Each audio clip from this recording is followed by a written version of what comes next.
Hi hello welcome to కొలుగురి 24/7 news channel. బంగారం ధరలు మళ్ళీ భగ్గుమంటున్నాయా? వెండి ధరలు మళ్ళీ ఆకాశం వైపు తాకుతున్నాయా? ఈ బంగారం వెండి ధరలు ఎందుకు ఇలా తరచుగా హెచ్చుతూ తగ్గుతూ వినియోగదారుల్ని గందరగోళంలోకి నెట్టేస్తున్నాయి? ముఖ్యంగా భారతీయులకు బంగారం వెండి అనేటువంటివి ప్రియమైన లోహాలు. ఇవి కేవలం లోహాలుగానే కాకుండా వీటి ద్వారా తయారు చేసుకునేటువంటి ఆభరణాలను వాళ్ళు తమ జీవితంలోన ఒక భాగంగానే భావిస్తూ ఉంటారు. ముఖ్యంగా ఇప్పుడు శ్రావణ మాసం రాబోతోంది. ఈ శ్రావణ మాసంలోన మనకు మంగళగౌరి వ్రతాలు ఉంటాయి, శ్రావణ శుక్రవారం వ్రతాలు ఉంటాయి, అలాగే వరమహాలక్ష్మి వ్రతం ఉంటుంది. వీటన్నిటికీ కూడా ముఖ్యంగా వరలక్ష్మి వ్రతానికి మాత్రం మనం బంగార ఆభరణాలే పెట్టాలి, వెండి ఆభరణాలతోనే పూజ చేయాలి అనేటువంటి ఒక నియమం ఉంటుంది. కాబట్టి ఇప్పుడు కొత్తగా కూడా కనీసం వరలక్ష్మి వ్రతం చేసే ప్రతి ఒక్కరు కూడా ఒక చిన్నపాటి బంగారపు నాణేనైనా పూజ ముందు ఉంచాలి అంటారు. కాబట్టి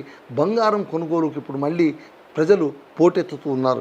ఎంత పోటెత్తుతున్నా కూడా మళ్ళీ ధరలు ఎందుకు పెరుగుతూ ఉన్నాయి? దీనికి కారణం ఏంటి? మొన్నటి దాకా నేలముఖం చూశాయి, తగ్గాయి, అందరూ సంతోషపడ్డారు. ఓహో పర్వాలేదు మనకు తగ్గుముఖం పడుతోంది అని అనుకునే లోపగా మళ్ళీ ఉవ్వెత్తున పైకి లేస్తుంది. మరి ధరలు ఎందుకు తగ్గుతాయి, ఎందుకు పెరుగుతాయి?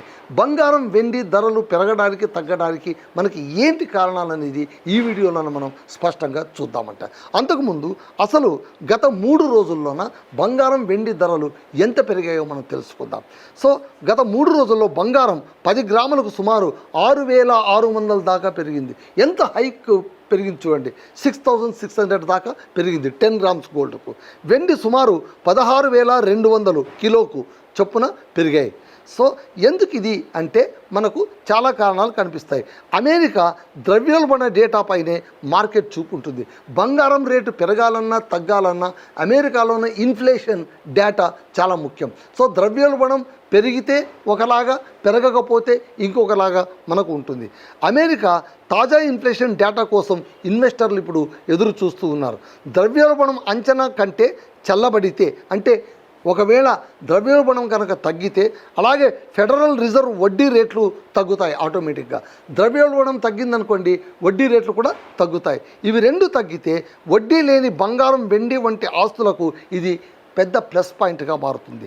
డేటా రాకముందే మార్కెట్ ముందస్తుగా కొనుగోలు చేసేస్తుంది. అంటే వాళ్ళకి ఆల్రెడీ ఉప్పొందుతుంది. ఏంటి, ఈసారి ద్రవ్యోల్బణం తగ్గుతుంది. ద్రవ్యోల్బణం తగ్గితే ఫెడ్ వడ్డీ రేట్లు కూడా తగ్గుతాయి. కాబట్టి వడ్డీ లేని బంగారం వెండి ఆస్తులకు పెద్ద ప్లస్ అవుతుందని ముందస్తుగానే వ్యాపారులు కొనుగోలు చేస్తారు. కాబట్టే రేట్లు పెరుగుతూ ఉన్నాయి. కొనుగోలుదారులు పెరుగుతున్నప్పుడు డిమాండ్ పెరుగుతుంది. డిమాండ్ పెరిగితే సప్లై తగ్గినప్పుడు డిమాండ్ పెరిగితే రేట్లు కూడా మనకు ఆకాశాన్ని అంటే అవకాశాలు ఉంటాయి. సో ఫెడ్ రేట్ కట్ అంచనాలు బంగారానికి ఫ్యూయల్ లాంటిది. అంటే ఫెడ్ రిజర్వ్ వడ్డీ రేట్లు కనుక తగ్గితే ఖచ్చితంగా మనకు బంగారం కొనుగోలు పెరిగే అవకాశాలు ఉంటాయి. ఎందుకంటే వడ్డీ రేట్లు పెరిగిందనుకోండి, డిపాజిట్ చేసేవాళ్ళు బంగారం వదిలి అక్కడ డిపాజిట్ చేస్తారు. కాబట్టి బంగారానికి డిమాండ్ తగ్గుతుంది. అలాగే ఫెడ్ వడ్డీ రేట్లు కనుక తగ్గితే మళ్ళీ బాండ్లు, డాలర్ నుంచి వచ్చే రాబడులు తగ్గే అవకాశం ఉంటుంది. సో బాండ్ చేసేవాళ్ళు రాబడుల నుంచి వచ్చేది తగ్గే అవకాశం ఉంటుంది. సో ఇక్కడ ఏంటంటే ఇన్వెస్టర్లలో కొంత డబ్బు ప్రీషియస్ మెటల్ వైపు మళ్ళుతుంది.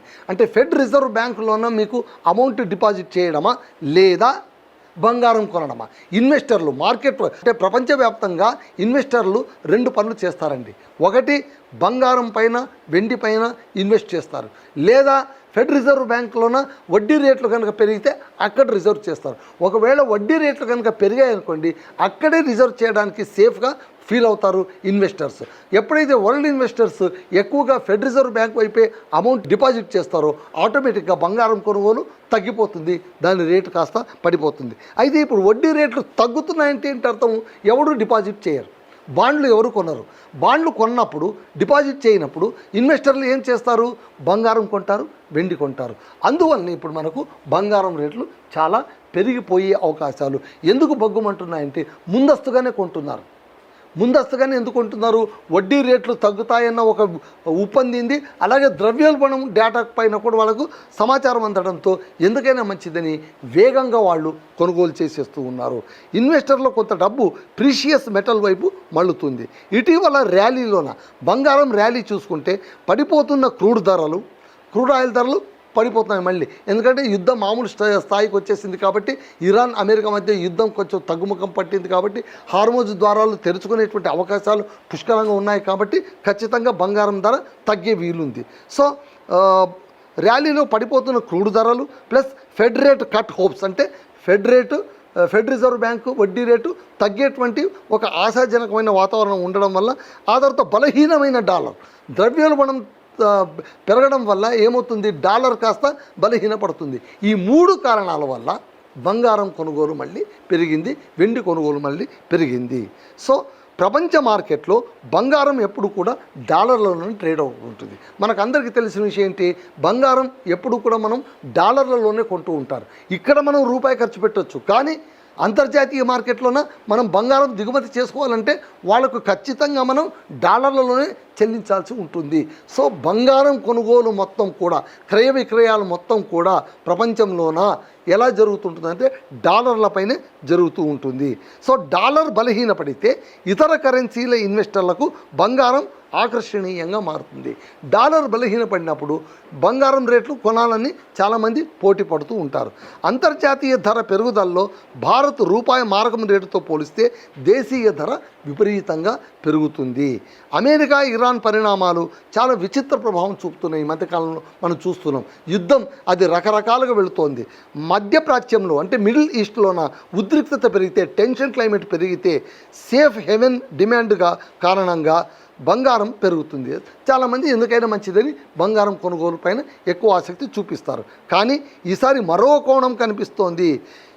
అమెరికా ఇరాన్ శాంతి ప్రయత్నాలు, హార్మోజ్ జలమార్గం తిరిగి తెరుచుకునే అవకాశాలు ఉండడం, ప్లస్ క్రూడ్ ధరలు తగ్గడం, అమెరికా ద్రవ్యోల్బణ ఒత్తిడి తగ్గవచ్చన్న అంచనాలు, ఫెడ్ రేటు కట్స్కు అవకాశం ఉండడం వల్ల బంగారం, వెండి కొనుగోళ్లు చాలా పెరిగిపోతున్నాయి. ఈసారి యుద్ధ భయం మాత్రమే కాదు, శాంతి వల్ల కూడా రేట్లు తగ్గుతాయన్న అంచనా కూడా బులియన్ ర్యాలీకి అవకాశం ఉంది. సో తగ్గుతాయని ముందస్తుగానే వాళ్ళు కొనేస్తూ ఉన్నారు. క్రూడ్ ఆయిల్ ధర తగ్గడం కూడా బంగారానికి పరోక్షంగా మేలు. చమురు ధర తగ్గితే అమెరికా సహా ప్రపంచవ్యాప్తంగా ఇన్ఫ్లేషన్ ప్రెషర్ తగ్గుతుంది. కేంద్ర బ్యాంకులు వడ్డీ రేట్ల విషయంలో సడలింపులు చూపుతారు. సో మనకి ఎట్లా వెళ్తుందంటే ఆయిల్ తగ్గుముఖము, ఇన్ఫ్లేషన్ తగ్గుముఖము, రేట్ ఆఫ్ కట్ హోప్స్ పైకి ఉండడము, గోల్డ్ సిల్వర్ పైకి పెరగడానికి అవకాశాలు ఉంటాయి. ఈ చైనే మార్కెట్లో కీలకంగా మారుతుందన్నమాట. అయితే బంగారంలో ఉన్నటువంటి ఫ్లక్చుయేషన్ వెండిలో ఎందుకు ఉండట్లేదు, వెండి రేట్లు మాత్రం ఎందుకు తగ్గట్లేదు? వెండి ఇంతగా పెరిగిపోవడం కారణం ఏంటంటే, వెండి కేవలం ప్రీషియస్ మెటల్గా దాచుకోవడానికే కాదు, అది ఇండస్ట్రియల్ యూటిలైజేషన్ కూడా ఉపయోగపడుతుంది. సో సోలార్ ప్యానల్స్ తయారీలో కావచ్చు, వివిధ రకాల వస్తువుల తయారీలోన వెండిని ఉపయోగిస్తారు. కాబట్టే వెండి ధరలు చాలా డిమాండబుల్గా ఉంటాయి. సో ఇక్కడ ఏంటంటున్నారంటే, వెండికి అదనపు ఇండస్ట్రియల్ డిమాండ్ బలం ఉంది. బంగారం ప్రధానంగా కేవలం ఇన్వెస్ట్మెంట్ సేఫ్ హెవెన్ అసెట్గా అయితే, వెండి మాత్రం solar panels, electronics, industrial applications నుంచి భారీ డిమాండ్ ఉంటుంది. అందుకే ఆర్థిక వ్యవస్థ క్లీన్ ఎనర్జీ ఇన్వెస్ట్మెంట్పై అంచనాలు మారినప్పుడు వెండి ఖచ్చితంగా రియాక్ట్ అవుతుంది. కొనుగోలులోనే మనకు మార్పులు కనిపిస్తాయి. జేపీ మోర్గాన్ కూడా 2026 చైనా, భారత్ వంటి పెద్ద మార్కెట్లోన సిల్వర్ డిమాండ్ కీలకం అని అంటోంది. కాబట్టి ఇక్కడ మనం చూస్తే భారత్లో వెండి నిజంగానే స్కేర్సిటీ ఎదుర్కొంటోంది.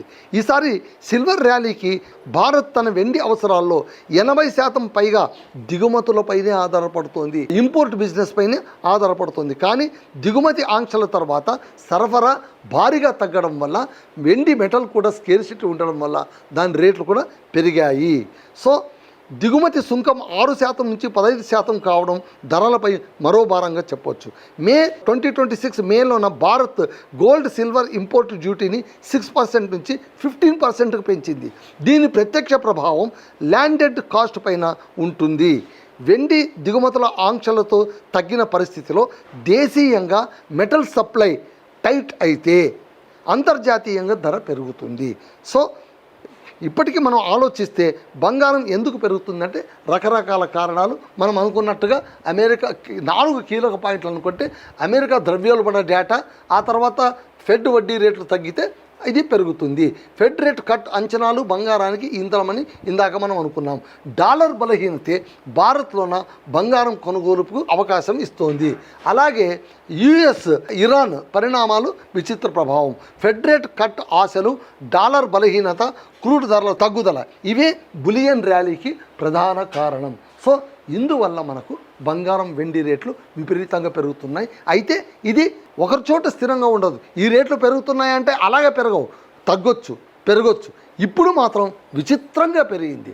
అసలు బంగారం పడిపోతుంది, తగ్గిపోతుంది, ఇంకా మనం కేజీలు కొనొచ్చు అనుకునేటువంటి భ్రమల నుంచి మనం బయట రావాల్సిన పరిస్థితి ఉంది. ఎందుకంటే మళ్ళీ బంగారం భగ్గుమంటోంది.